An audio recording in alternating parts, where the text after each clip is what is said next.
And Expatriates Ministry addressed an official letter to the UN Secretary General and President of the Security Council on the Israeli occupation's intention to move ahead with the project of establishing electricity generating plants in the occupied Syrian Golan, investing the continuous wind movement there. In its letter, the ministry called upon the UN Secretary General and the President of the Security Council to shoulder their responsibilities and warn of the dangers of this project on the security and stability in the Middle East and the future of peace. The letter indicated to the failure of Israeli efforts to market the project among the people of the occupied Golan due to their adherence to their motherland, Syria. The cabinet denounced the terrorist bombing which hit al-Malaab, al-Baladi neighborhood in Aleppo and claimed 30 lives and injured over 60. The cabinet said that terrorist and mercenary groups seek to terrorize civilians and punish unarmed citizens through bombings, noting that the aforementioned bombing damaged 2 hospitals, an elementary school, and nearby residential buildings. The ministers also lauded the achievements of the armed forces in Aleppo, which caused defeats for terrorists, saluting the steadfastness of the army and its heroic confrontation of the foreign conspiracy and the terrorists.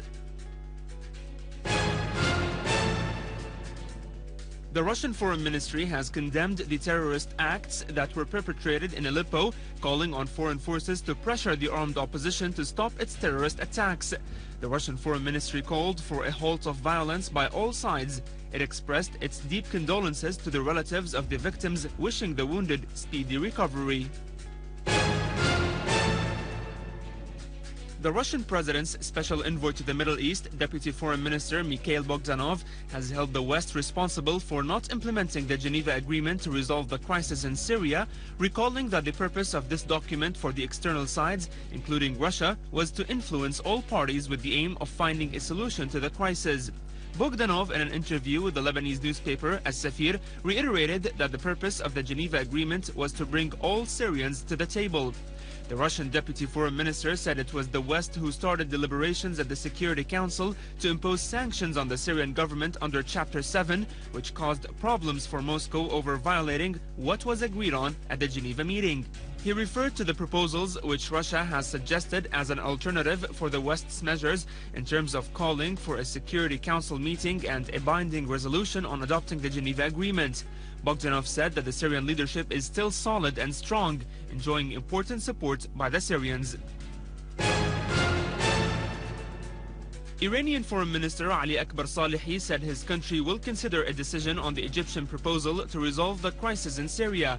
Mr. Salehi pointed out that Iran accepts the Egyptian proposal in principle, and it has submitted an additional proposal that includes inviting 2 more countries, one of them is Iraq, to the 4 countries of Iran, Egypt, Saudi Arabia and Turkey. A number of ministers have toured Aleppo to be briefed on the living conditions after the armed terrorist groups wreaked havoc in the governorate. Minister of Electricity Imad Khamis visited the site of the explosion that took place near Al-Hayat and the central hospitals. Minister Khamis said that the maintenance operations are underway to rehabilitate the electricity damaged in the area. The service's situation regarding the drinking water sector is still good, as the governorate's council is set on distributing water in tanks in affected areas. The inhabitants in the governorate expressed their satisfaction over the efforts exerted by authorities to provide the basic requirements so that the people would continue their lives and overcome the extraordinary circumstances. Minister Khamis said the maintenance operations are underway to rehabilitate the electricity damaged in the area. The services situation regarding the drinking water sector is still good, as the Governorate's Council is set on distributing water in tanks and through fire squads in the areas where the inhabitants do not have access to drinking water due to the damages caused by the mercenary inhabitants.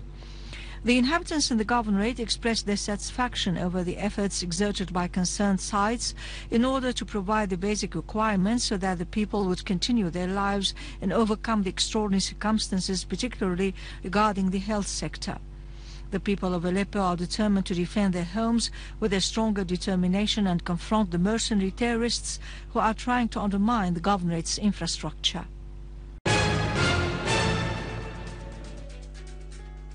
The Syrian Arab Army continued to chase armed terrorist groups in Yelda and Damascus suburbs, inflicting heavy losses on them. A source in the governorate said that the terrorists used various kinds of weapons, hiding behind residential buildings and deporting citizens. In Jaramana and in cooperation with the local residents, the authorities broke into a hideout used by terrorists and captured 2 gunmen. The authorities also confiscated a machine used for money forgery in addition to forged foreign currencies. The neighborhoods of Daf al-Shok, Al-Tadamun, Zdekha and Tabab areas, in addition to Da'bul Street and Souq al-Thulatha, were cleared from the armed men, after which a number of citizens started returning to their homes. In Homs, the authorities seized 2 hideouts and 2 warehouses in Babhoud and Turkman neighborhoods used by the armed terrorist groups to manufacture explosive devices. They seized 12 tons of the material used in making explosive charges, including ammonium nitrate, sodium nitrate, and other chemical materials. In Homs countryside, terrorists infiltrated into Al-Hassan town, turning it into a headquarters for their criminal acts. They attacked the citizens of the town and neighboring villages.